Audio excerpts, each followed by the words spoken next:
Salam dostlar, bugün sizinlə birlikdə artıq güvən testlərinin yeni izahını verəcəm.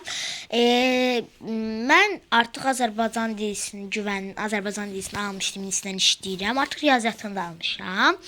Düşünürəm ki, birinci bölməni bitirdikdən sonra onu yazacağam. Çünki belə yəni qarşılıq olacaq bir ondan, bir bundan. Ona görə həm bunu heç qurtarmamışıq. Görürəm ki, nə vaxtdan 3 həftədir video çəkmirəm. Ona görə də bu gün çəkmə qərarına gəldim. İzahında sizə posta paylaşmışdım. Çünki dərslərim olur, vaxtım olmur ona görə. İndi keçən dəfə mən videoya baxdım, 3 həftə əvvəl yayınlamışdım. Gördüm ki, mətni oxudum mən, amma suallarını yazmadım. Suallarda, yəni mətndə yazı piktoqramdan hərflər idi. Demək, o yəqin ki, o mətni görməyənlər gedib bundan əvvəlki videoya baxa bilərlər. Demək, deyir ki, aşağıdakı təsvir nədir? Fonoqrafik yazı, mixi yazı, hieroqlif, piktoqram. Biz bilirik ki, piktoqram şəkillərlə təsvir adlanır. Bu da şəkillərlə təsvir olduğuna görə bu D variantı piktoqram olacaq. Çünki yəni təsvirlərlə verib baxın. Qobustanda olduğu kimi qaya özü təsvirlər, amma bu yəni onunla qarışdırmayın. Bu yazıdır. Yəni yazı dövründən gəlib bu. Piktoqram. Demək burada D variantı idi. Göstərim. Baxın bu D variantı idi. Mətn məzmunu hansı bənddə daha ümumi şəkildə əks olunmuşdur? A. Müasir yazı qədim dövrdən bu günə qədər uzun və maraqlı bir inkişaf yolu keçmişdir. Bəzən ticarət əlaqələrdə maarifin inkişafına təkan verirdi. Verə bilir. C. Hələ qədim dövrlərdə kitabxanaların yaranması insanların kitablara olan sevgisini xəbər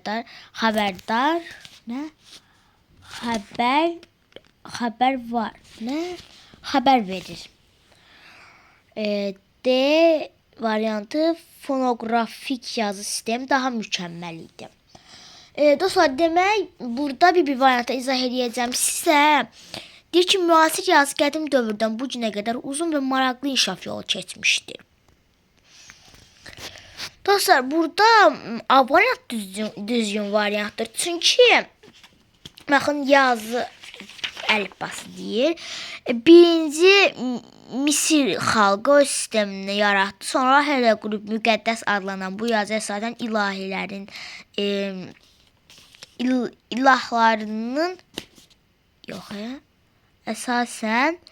ilahların heykəlləri və sarkoqların üzərində həkk olundu. Demək, bu belə oldu. Sonralar mixi yazı icad olundu. 600-dən çox işarədən ibarət oldu. Sonra bu təkmilləşdirildi. Asuriya və Urartu padişahı geniş istifadə edir bu yazıdan. Sonra Aşurbanipal kitabxanası dünyadakı kitabxana hesab olundu.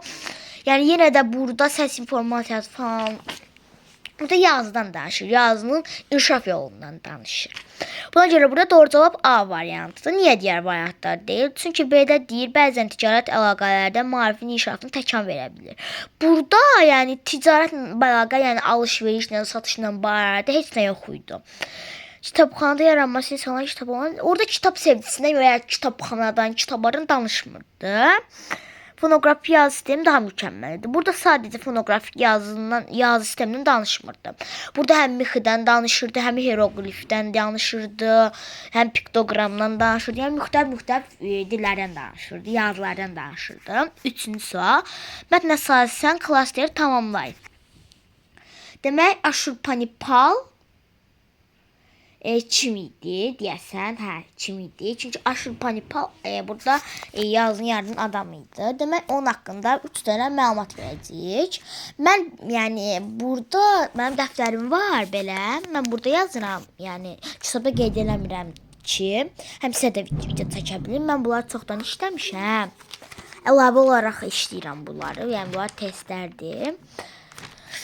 Yəni buradan işləyirəm, buradan sonra da sizə cavablar deyirəm. Yəni həm sizə yararlı olsun deyə, sizə baxıb örnək alasınız deyə. Demək, Aşurbanipal yaxşı təhsil görmüşdü. Yəni sonradan yazı şeyini mihyaz sənətini baş vurmuşdu. Orada yaz deyirdi ki, daha göstərim sizə. Aşurbanipal yaxşı təhsil görmüş hökmdar idi. Bunu buradan götürmüşəm. Bir də yazmışam ki, ilk kitabxananı yaratmışdı.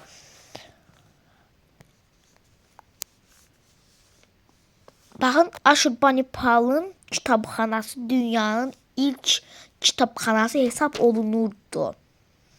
Bir də yazmışam ki, mihyaz sistemini baxın kəşf etmişdi. Baxın.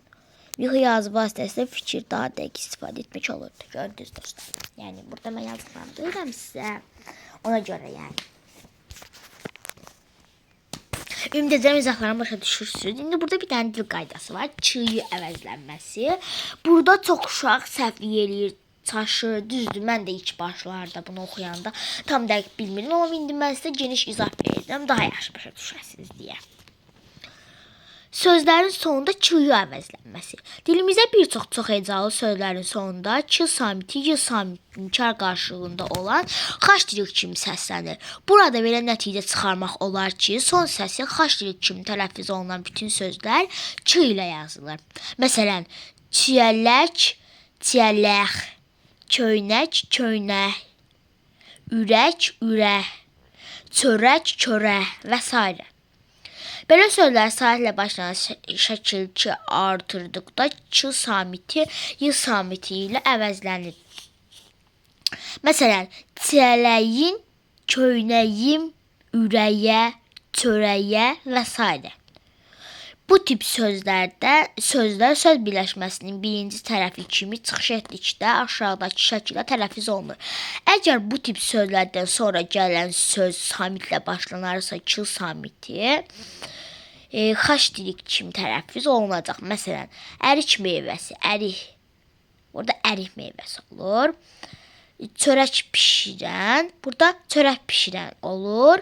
Çörək pişirən kimi tələffüz olunacaq. Əgər bu tip sözlərdən sonra gələn söz saatlə başlanarsa, ç samiti y kimi tələffüz olunacaq. Məsələn, ərik ağacı, ərik ağacı, çörək otu, çörək otu kimi tələffüz olunacaq. Bu hadisə bəzi çox hecalı sözlərin özünü doğrultmur. Belə ki, bunu əzbər yadınıza saxlamalısınız. İdrac, təbrik, malik, iştirak, tədarük, müştərdik kimi sözlərdə sondakı ç samiti olduğu kimi qalır. Bunlar dəcəl ç, yəni dəcəl sözlərdir bunlar. Yəni dəcəl uşaqlar olaraq sinifdə oturursan, oturmur, durursan, durmur. Ona görə də təbrik. Məsələn, biz təbliğin deyə bilər, yox təbrikin. Təbliğə deyə bilər, yox təbrikə deyərik. Maliyin deyə bilmərik, həm də malikin deyə bilərik. İştirayı, iştirakı. Uca buradan yalan bir söz yaranır. Məsələn, iştiray. İştirayın daha doğrusu. Yəni belə bir söz olmadığına görə bu ç samiti olduğu kimi tələffüz olacaq bunlarda. Bunları bağışlayın, biraz xəstəyəm. Bunlara saatlə başlanan şəkildə artırılsa belə heç bir hərf əvəzlənməsi baş vermir. Məsələn, iştirakın, təbrikə, idrakə və s. Sonra ç samiti ilə bitən tək hecalı sözlərdə isə ç samiti olduğu kimi tələffüz olunur. Saatlə başlanan şəkildə artırılsa da heç əvəzlənmə baş vermir. Məsələn, türk, türk, bərk, bərk, tək, tək, türkün, mülkü, kürkü və s. Son samiti ç ilə bitib kaş tirik, K kimi səslənən həm də tək hecalı, həm də çox hecalı sözlərin də yazılışında və tələffüzündə ç samitinə heç bir dəyişiklik baş vermir. Belə sözlər saatlə başlanan şəkildə artırılsa da ç samiti olduğu kimi yazılır. Məsələn, tank deyə bilmərəm ki, tank deyə bilərəm. Və ya mexanik deyə bilmərəm ki, mexanik deyə bilərəm. Məsələn, bank deyə bilmərəm ki, bank deyə bilərəm. Və yaxud texniki, tanka, mexanika. Görürsünüz, mexanika da deyə bilmərəm. Yenə bura saatlə artırdıq. Mexanika da deyə bilmərəm. Ç hərfi işləndiyi sözlərdən asılı olaraq müxtəlif səslər ifadə edir. Ç, kitab. Kitab da deyə bilərik. Məsələn, kitab, kitab. Təbrik elə təbrik olduğu kimi qalır. Məsələn, kaş deyirik. Tank, biz tank da deyə bilərik. Kran da deyə bilərik. Burada çıran, çıran. Yəni kran olmadığına görə kran deyə bilərik. Tank olmadığına görə tank deyə bilərik. Burada C 8 demirik təbii ki də 8. Mürəkkəb. Yəni burada sayt və ya sayt artırıqda dəyişir, onu göstərir yəni. Biz yazılışda 8 yazırıq, amma deyişdə 8 deyirik. Yazılışda mürəkkəb yazırıq, deyişdə mürəkkəb deyirik. Yəni bunu aydınlaşdırmaq istədim sizə. Məsələn, xəşdirik. Məktub, məktub. Məsələn, bu məktub deyil, məktub. Mən ona məktub yazdım. Gördünüz, belə olur. Çörək, çörək. Yəni, y, məsələn, y-dan tələffüz olunur, kəklik otu deyirik də biz. Amma tələffüzdə kəhliyotu. Gördünüz, kəhliyotu. Burada suallar var, sualları cavablandırın. Verilmiş birləşmələrdə birinci tərəfin düzgün tələffüz şəkli müəyyən edib yazın. Demək, bunu demək yadımdan çıxdı ki, demək ç, y-ya keçəndə saytla başlayan şəkil gələndə ç, y-ya keçir. Samitlə gələndə də ç xəşdirik olur. Amma məsələn, idrac, təbrik, malik, iştirak, tədarük, müştərik kimi sözlərdə nə artırsan, saytda, samitdə artırsan olduğu kimi qalır. Bunu əzbər bilin. Verilmiş birləşmələrdə birinci tərəfin düzgün tələffüz şəklini müəyyən edib yazın. Demək, çiçək ləçəyi. Baxın.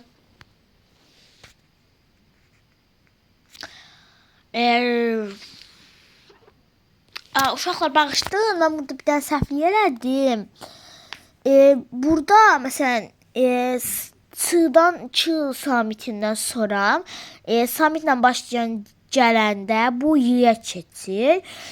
Saitlə başlayan gələndə isə yəni y-ya keçir.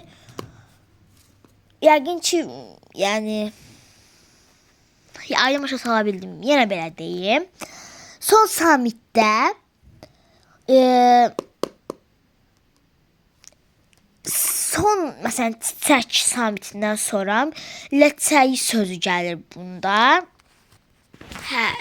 Özüm başa düşdüm, sonra sizə başa salım, ona görə dayandırdım. Demək, burada məsələn mən çiçək deyirəm, çiçək ləçəyi. Amma məsələn burada indi saytla başlanan bu ç samitdir. Hamı bilir də ç-nın samit olduğunu. Bundan sonra ləçəyi sözü gəlib. Burada l da samitdir. Əgər ki ç-dan sonra samitlə başlanan şəkil gələrsə, bu zaman ç haşdirik olacaq. Haşdirik. Əgər ç samitindən sonra saatlə başlanan gələrsə, bu zaman ç artıq y-ya keçəcək. İndi başlayaq. Birincisində deyir ki, çiçək ləçəyi. Sizcə burada nə olar çiçək ləçəyi?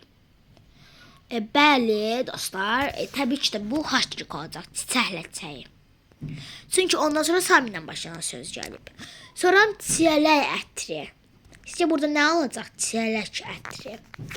Bəli, burada ç-dan sonra saytlə başlanan şəkil gəldiyinə görə çiyələk ətri olacaq. İnək üstü. Burada ç-dan sonra samitlə gəldiyinə görə burada haşdirik olacaq. İnək. Sən burada inək əti olacaq, inək əti. Amma dostlar, onu da deyim ki, bunlar yəni biz yazmayacağıq. Məsələn, deyim ki, burada mən çiyələk ləçəyi dedim. Biz burada amma yazılışında çiyələk ləçəyi deyəcəyik. Yəni haşdiriki unudun burada. Yəni haşdirik yoxdur. Baxın burada deyir ki, burada belə nəticə çıxarmaq olar ki, son səsi xaçlik kimi tələffüz olunan bütün sözlər ç ilə yazılır. Yəni yazılış ç olacaq. Sadəcə xaçliklə biz tələffüz eləyəcəyik. Yəni çay desək belə biz burada ç olduğu kimi qalacaq. Məsələn, çiyələk ətri burada saatlə gələcək ç ucu y-ə keçir. Məsələn, inək sütü. Biz inək sütü desək də, inək sütü, inəyin sütü. Desək də bu dostlar y-ə keçəcək. Yəni çiçək olacaq və yaxud bədə çiyələk ətri. Saatlə gəlinə görə bu y-ə keçəcək. Çiyələk ətri. Ona görə də bu y-ə yazılacaq. Məsələn, inək sütü. Biz demişdik ki, biz xaçlıqla inək sütü desək, bunu biz ç kimi yazırıq. Yəni inək sütü, inək sütü. Bunu unutmayın ki, samitlə başlanan gəlsə, bu xaçlıq kimi tələffüz olunur. Amma yazılışını istəsə sizdən ç ilə yazılır. Yəni olduğu kimi yazılır. Sonra çörək ağacı. Burada ç-dan sonra, bu ç samitdən sonra sahib gəldiyinə görə bu y-ə keçəcək. Yəni çörək ağacı. Sonra çörək qabı. Burada ç-dan sonra samitlə gəldiyinə görə, ç samitdən sonra samitlə başlanan söz gəldiyinə görə biz çörək qabı da desək, bunu xaçlıqla belə desək, biz bunu olduğu kimi ç ilə yazacağıq. Bunu deyirəm, yadınızdan çıxartmayın bunu, yadınızda saxlayın. Sonra təbrik məktubu. Burada ç-dan sonra m gəldiyinə görə, m da samit olduğuna görə bu olduğu kimi qalacaq. Çünki burada demişdik ki, təbrik, iştirak, idrak sözlərindən sonra mütləq sadəcə samit gəlsə olduğu kimi qalacaq. Ürək sözləri. Burada ürək sözləri sözləri desək, ürək kimi qalacaq. Məsələn, Göyçək Fatma. Göyçək Fatma burada bizdən bu ç samitindən sonra f, yəni f samit olsa belə biz xaçlıqla tələffüz eləsək də bu olduğu kimi qalacaq. Göyçək Fatma, Göyçək Fatma. Çürük meyvə. Burada ç-dan sonra m yəni m çar deyirəm. Baxın, samit olduğuna görə bu çürük olacaq. Yəni olduğu kimi də qalacaq. Biz baxın, bunu yenə deyirəm. Biz çürük meyvə belə desək, həmişə yazılsa ç olacaq. Deyiş istəsə xaçlik, yazılışını istəsə olacaq ç. Burada bizdən tələffüzünü istəyirdi. Yəni mən sizə onda dedim, buna dedim. Həm tələffüz dedim, həm yazılışını dedim. Burada artıq test 3 gəlir. Bəli, test 3. Burada birinci suala baxaq dostlar. Deyir, hansı sözə sa ilə başlanan şəkil ki artırsaq, sözün sonundakı ç samiti dəyişməz. Çəlik, iştirak, bilək, qəpik. Gəlin artıraq. Çəliyin, iştirayın, biləyin, qəpiyin. Məsələn, amma çəlik adam. Amma çəliyin. Baxın amma buna. Biz burada demişdik ki, iştirak, idrak, təbrik, malik, mübarək bu sözlər saatlə başlayan şəkil ki artırsa, samitlə başlayan şəkil ki artırsaq belə olduğu kimi qalır. Buna görə burada düzgün cavab burada dalanmalı mənim. Bax, burada belə olacaq. Hansı sözə ç hərfi 3 müxtəlif səsi ifadə edir? Burada çökəklik, çiçəklik, kəklik, kəklik otu. Burada demək, biz baxaq sayı, samit artıraq, baxaq.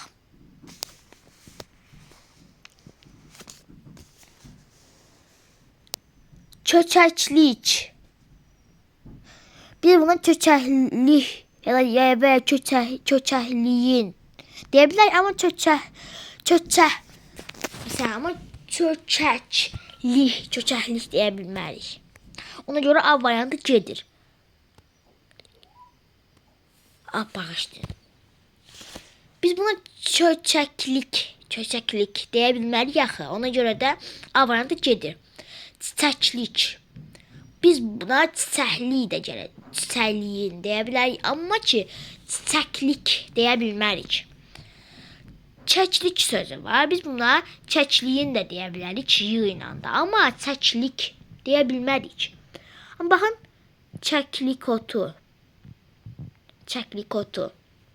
Çəklik otu.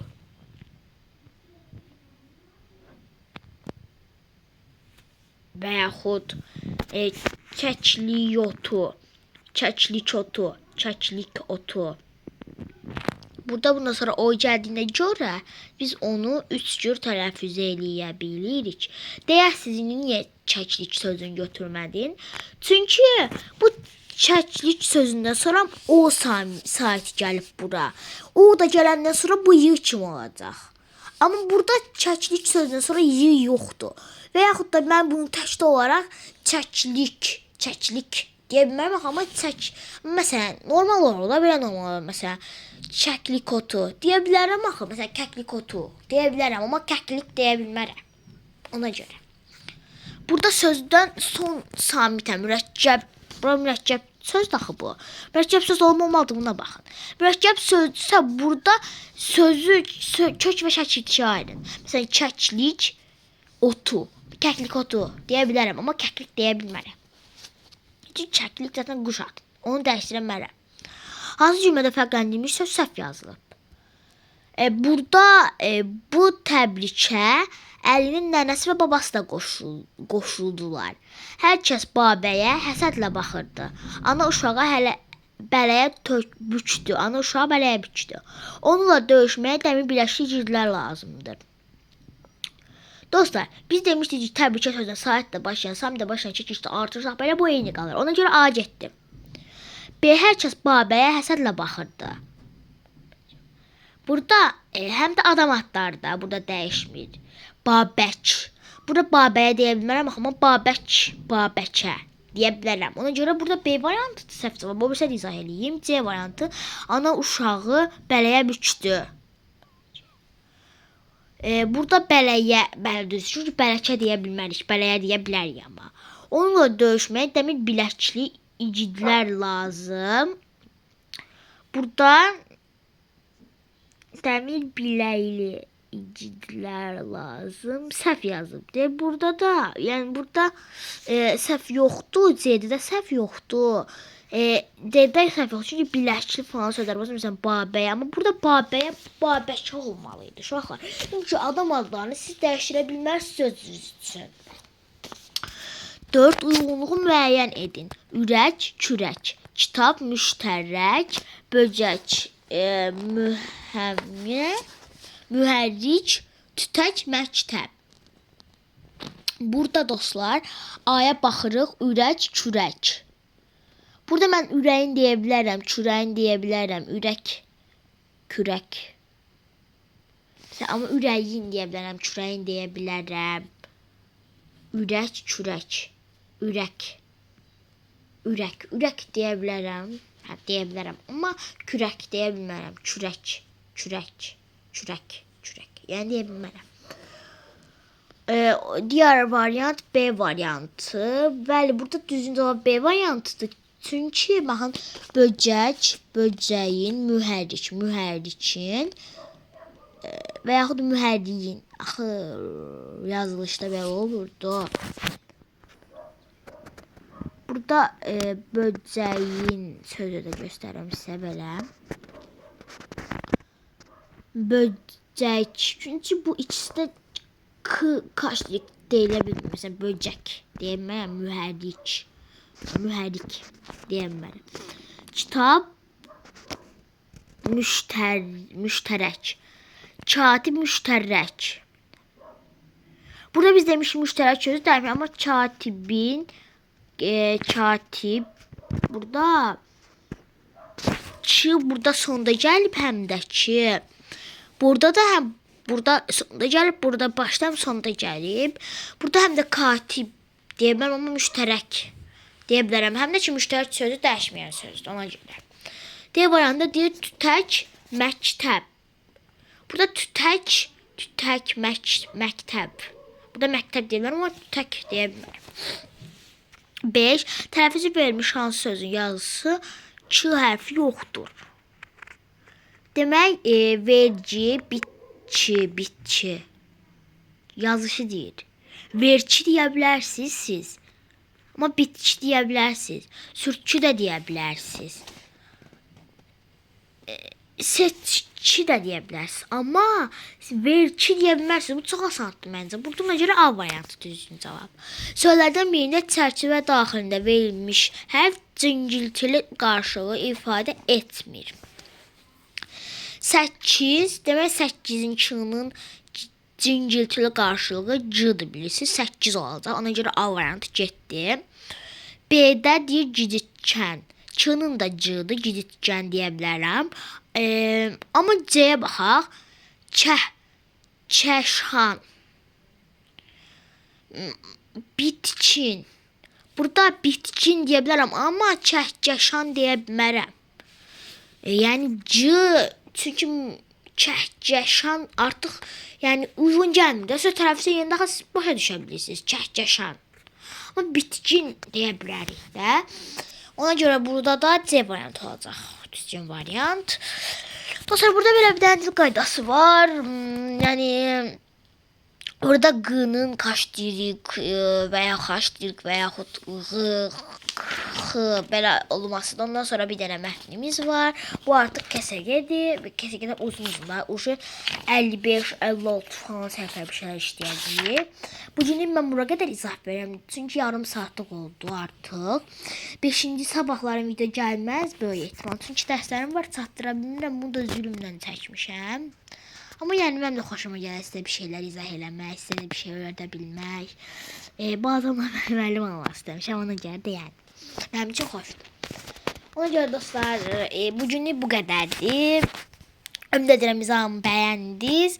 Bəyəndinizsə like atıb abunə olmağı və yorum yazmağı unutmayın. Hələlik.